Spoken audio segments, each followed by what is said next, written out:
Assalamualaikum warahmatullahi wabarakatuh. Apa kabar teman-teman semua?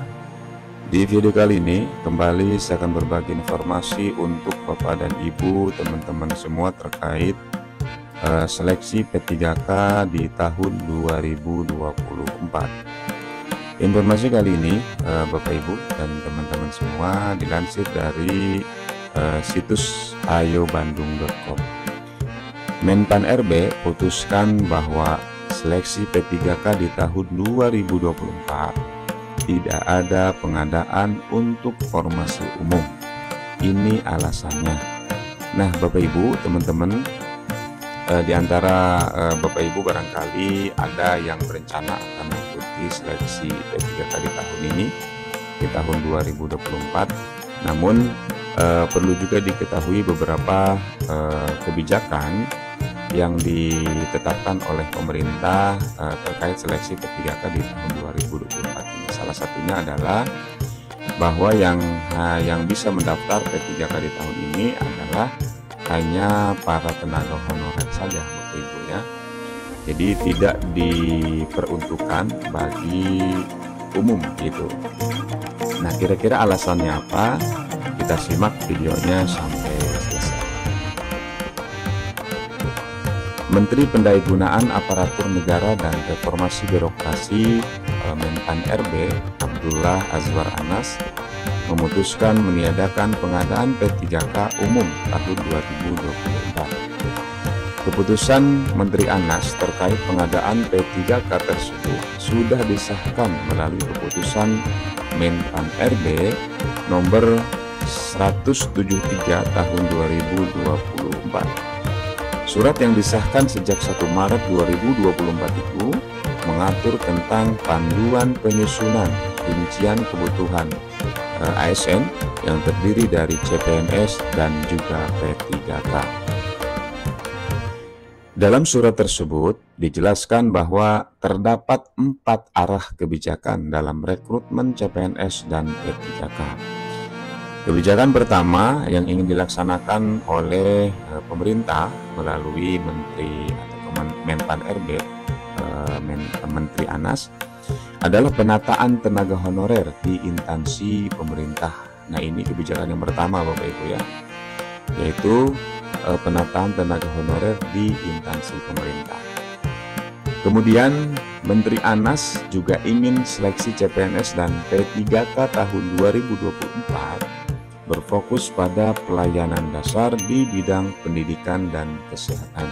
Nah, ini untuk prioritas kedua, bahwa seleksi P3K, CPNS dan P3K di tahun 2024 ini diperuntukkan bagi Bapak Ibu tenaga honorer pendidikan ya, pendidikan itu berarti guru ya, dan juga tenaga kesehatan.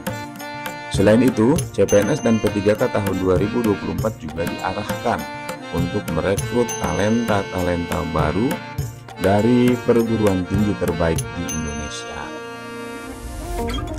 Nah, Menteri Anas juga ingin mencari talenta digital untuk mendukung program prioritas nasional dalam rangka mewujudkan sistem pemerintah berbasis elektronik atau SPBE melalui seleksi CPNS dan P3K 2024. Keempat arah kebijakan itu akan diwujudkan melalui 2 jenis pengadaan pegawai ASN tahun anggaran 2024, yaitu P3K dan CPNS.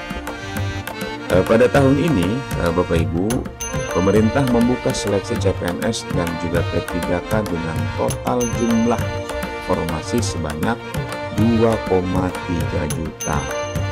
Nah, ini jumlah ini cukup lumayan banyak Bapak Ibu ya, teman-teman semua, sehingga perlu juga untuk betul-betul dimaksimalkan kesempatan ini dengan baik begitu.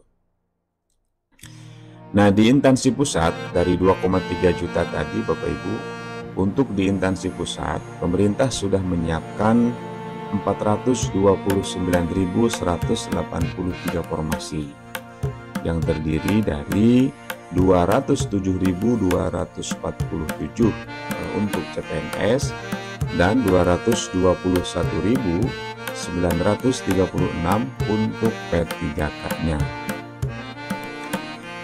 Nah, formasi tersebut merupakan gabungan untuk guru, kemudian dosen, tenaga kesehatan, dan juga tenaga teknis. Nah, ini formasi untuk instansi pusat, Bapak Ibu. Sementara untuk formasi di instansi daerah tersedia sebesar 1.867.333 yang terdiri dari 483.575 untuk CPNS dan 1.383.758 untuk P3K. Nah, ini untuk formasi di daerah ini cukup lumayan banyak selisihnya dibandingkan dengan instansi pusat. Jadi sekali lagi untuk instansi daerah ini formasinya mencapai 1,8 jutaan. Nah, kemudian dari 1,8 juta ini sekitar 400-an ya, 500.000 kurang ini untuk CPNS, dan sisanya sekitar 1,3 juta ini untuk P3K. Jadi formasi untuk P3K ini jauh lebih besar dibuka oleh pemerintah di seleksi tahun 2024 ini. Nah, formasi P3K untuk instansi daerah yang 1,3 juta ini, Bapak Ibu, terdiri dari formasi guru itu 419.146, kemudian untuk tenaga teknis tenaga kesehatannya 417.196, dan untuk tenaga teknisnya 547.416. Nah, ini untuk formasi P3K dari 1,3 juta ini dibagi menjadi 3 kelompok. Pertama untuk gurunya, tenaga guru, kemudian tenaga kesehatan, dan tenaga teknis. Sedangkan untuk alokasi sekolah kedinasan disediakan sebanyak 6.027 formasi. Nah, jadi untuk sekolah kedinasan ini formasinya terpisah, Bapak Ibu. Nah, khusus untuk P3K, Menteri Anas melalui surat keputusannya tidak membuka seleksi melalui jalur umum. Dalam surat tersebut hanya dijelaskan bahwa rekrutmen P3K tahun 2024 untuk ex-THK 2 dan pegawai non-ASN atau tenaga honorer. Nah, ini Bapak Ibu, teman-teman, penting untuk diketahui sekali lagi bahwa pada seleksi P3K ya, khususnya untuk P3K, seleksi P3K tahun 2024 ini hanya diperuntukkan bagi ex-THK 2 dan juga pegawai non-ASN atau tenaga honorer saja. Jadi tidak dibuka untuk umum, begitu, untuk lulusan yang fresh graduate atau yang belum punya pengalaman honor dan sebagainya, itu tidak bisa mendaftar P3K di tahun 2024. Nah, kebijakan tersebut ditetapkan oleh Menteri Anas untuk melaksanakan amanah Undang-Undang Nomor 20 Tahun 2023 tentang ASN. Nah, jadi kebijakan ini tentu atas dasar amanah yang terdapat dalam Undang-Undang ASN 2023 waktu itu.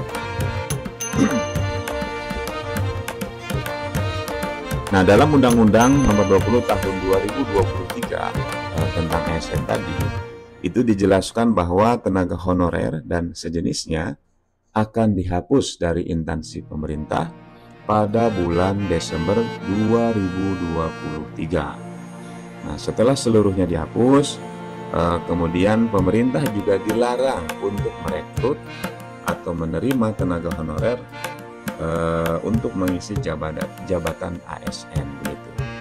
Nah, jadi target pemerintah sesuai dengan amanah Undang-Undang ASN tadi, Bapak Ibu, bahwa di bulan Desember ini persoalan tentang tenaga honorer, tentang pegawai non ASN ini harus sudah selesai begitu.